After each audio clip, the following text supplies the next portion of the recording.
Salut à toi! Dans cette petite vidéo, laisse-moi te montrer la voix de Tokyo Tarareba Girls. Alors Tokyo, ok, Girls, pareil, mais Tarareba. Figure incontournable du paysage féminin du manga au Japon, Higashimura Akiko aura malheureusement mis du temps à s'imposer dans notre pays. Akata, à l'époque de sa collaboration avec Delcourt, avait pourtant déjà essayé dès 2011 de lancer l'autrice en France avec le très bon Princess Jellyfish, œuvre qui fut adaptée en série animée et qui a gardé sa niche de fans largement méritée. Hélas, la fin de la collaboration entre Akata et Delcourt, devenue ensuite Delcourt Tonkam, avait ensuite plombé l'œuvre, Delcourt n'en ayant pas forcément pris soin. Quasiment 4 ans d'attente entre la sortie du tome 15 en octobre 2015 et celle simultanée de 2 opus en juillet 2019.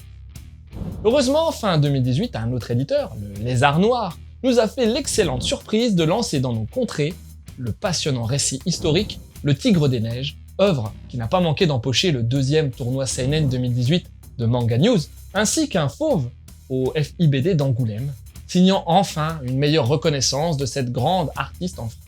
Et en cette période de rentrée, l'actualité française autour de Higashimura est plus belle que jamais. Toujours grâce au duo Akata-Lézard Noir qui, en prime, ont la très chouette idée de se faire de la pub mutuelle pour les œuvres de mangaka. Ça fait vraiment plaisir à voir. Ainsi, tandis qu'Akata a lancé il y a peu l'excellent titre autobiographique Trait pour Trait, le Lézard Noir nous amène le premier tome de Tokyo Tarareba Girls. Tokyo Tarareba Girls, c'est tout simplement l'un des mangas cultes de l'autrice dans son pays d'origine. Dessiné de 2014 à 2017 pour le magazine Kiss de Kodansha, le magazine de Princess Jellyfish, Perfect World, Nodame Cantabile, sous le nom Tokyo Tarareba Musume, ce titre, bouclé en 9 volumes, a aussi fait du bruit hors du Japon en remportant en 2019 aux USA l'Eisner Award dans la catégorie Best US Edition of International Material Asia, entre autres choses. La série fut adaptée en 2017 en drama dans son pays, et elle a connu plusieurs dérivés manga, toujours dessinés par Higashimura. En 2017, Tokyo Tarareba Musume Bangai Hen, Tarare Bar, histoire courte, en 2018, Tokyo Tarareba Musume Returns, autre histoire courte, et depuis 2019, Tokyo Tarareba Musume Season 2, toujours en cours.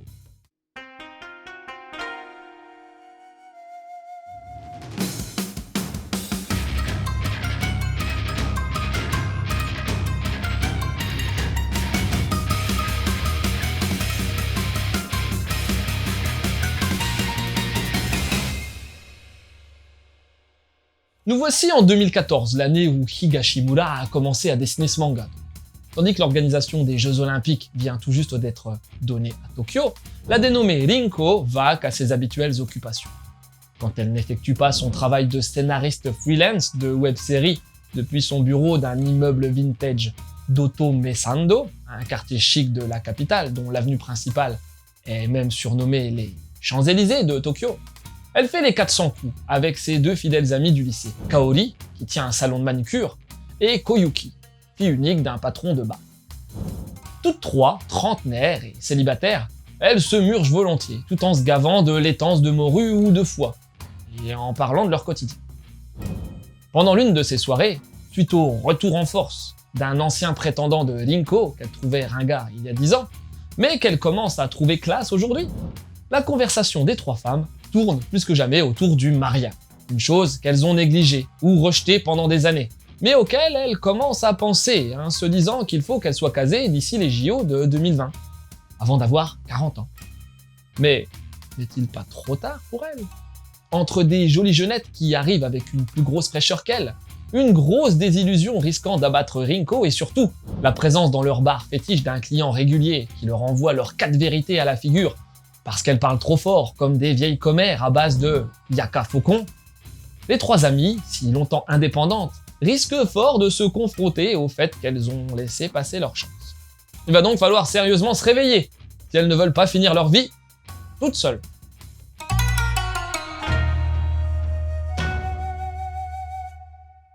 Des récits sentimentaux où des femmes recherchent l'amour, quoi de plus classique? En effet. Mais pas avec Higashimura Akiko, ça non. Car en nous plongeant dans le quotidien de 3 trentenaires loin d'être parfaites, la mangaka nous offre un portrait de la chose bien moins idéale, et bien plus réaliste, si tant est que l'on accepte le cadre un peu luxueux, avec ce quartier d'Otomesando, ses bijoux et fringues de luxe, qui parlera pas forcément à tout le monde, même s'il se prête très bien au récit. D'autant qu'Higashimura a régulièrement un fort goût pour la mode dans ses récits. Rinko, Kaori et Koyuki ont leur charme, ça oui, mais leurs exigences élevées. Rinko avait envoyé bouler le très gentil et sincère Hayasaka 10 ans avant, car elle le trouvait ringard et chiant.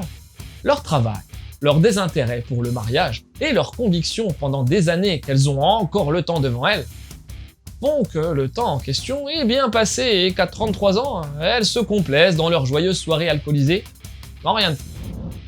De ce fait, essentiellement à travers les différentes désillusions de Rinko dans ce premier tome, la mangaka nous immisce dans une difficile prise de conscience de ces femmes comme un état des lieux de leur vie jusqu'à présent.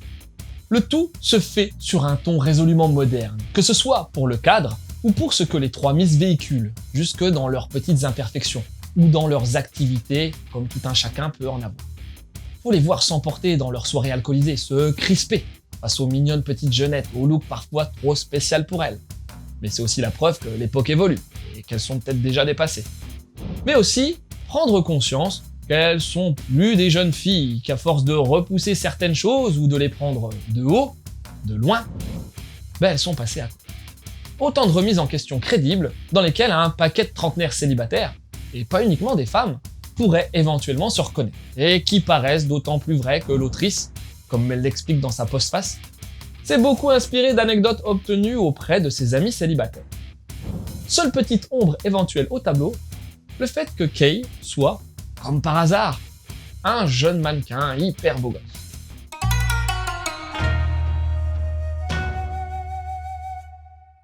À ça, il faut ajouter un style unique de Higashimura, à commencer par son style visuel, toujours plein de peps, où chaque héroïne a bien sa propre allure. Mais c'est surtout par sa narration enlevée et pleine de petits blabla que la mangaka brille, ainsi que pour ses nombreux élans d'inventivité, à l'image de ses différentes métaphores visuelles, soulignant de façon forte et drôle l'état d'esprit de Rinko face aux épreuves. Immeuble qui explose, sol qui s'effondre sous ses pieds, match de baseball. La mention spéciale reviendra aux deux confidents intérieurs de Rinko, Yaka, Iniyaka, la laitance de foie de morue, et Faucon, Faucon, le foie qui parle, le genre de petit délire, qui nous rappelle un peu l'adorable méduse, Clara, de Princess Jellyfish. Soulignons aussi la très chouette postface de la mangaka. Higashimura est une artiste habituée à ne pas vraiment avoir sa langue dans sa poche, et c'est tant mieux. Ici, en plus de parler des influences de son entourage, elle évoque volontiers sa propre expérience du mariage et sa vision de la chose qui en découle. Enfin, tout ceci est servi dans une édition largement à la hauteur et qui doit vraiment beaucoup à la traduction de Miyako Slocombe, traductrice habituée aux œuvres de Higashimura, puisqu'elle s'occupe aussi de Tigre des Neiges et de Trait pour Trait. Celle-ci livre une copie très vive et enlevée, avec un langage bien naturel et fleuri quand il faut, et un lot de bonnes petites inspirations. Yaka Faucon en tête, totalement dans le ton de la mangaka. Si elle n'est pas en lice au prochain prix Konichi de la traduction, ce serait vraiment étonnant. À part ça, le Lézard Noir livre son habituel grand format, souple, avec une bonne qualité de papier et d'impression, et un lettrage soigné. Au bout du compte, Tokyo Tarareba Girls débarque dans notre langue en n'ayant pas volé sa réputation. Higashimura Akiko livre le début d'un portrait de trentenaire célibataire capable d'être aussi drôle qu'inventif, un peu excessif ou réaliste, qui nous promet le meilleur pour la suite.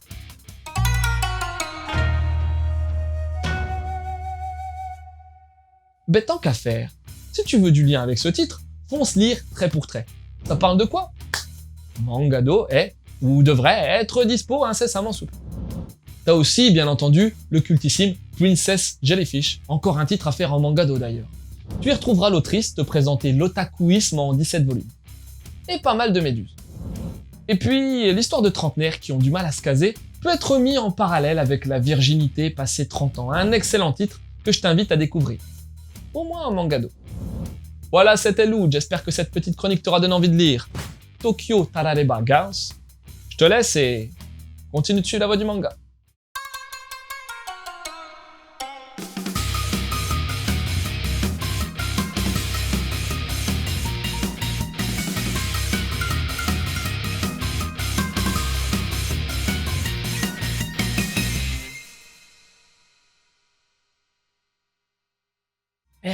j'ai trouvé ce que ça voulait dire, tarareba. En fait, les Japs l'utilisent pour dire si j'avais su. Mais bon, c'est trop tard. En fait, il est pas con ce titre. Pas con.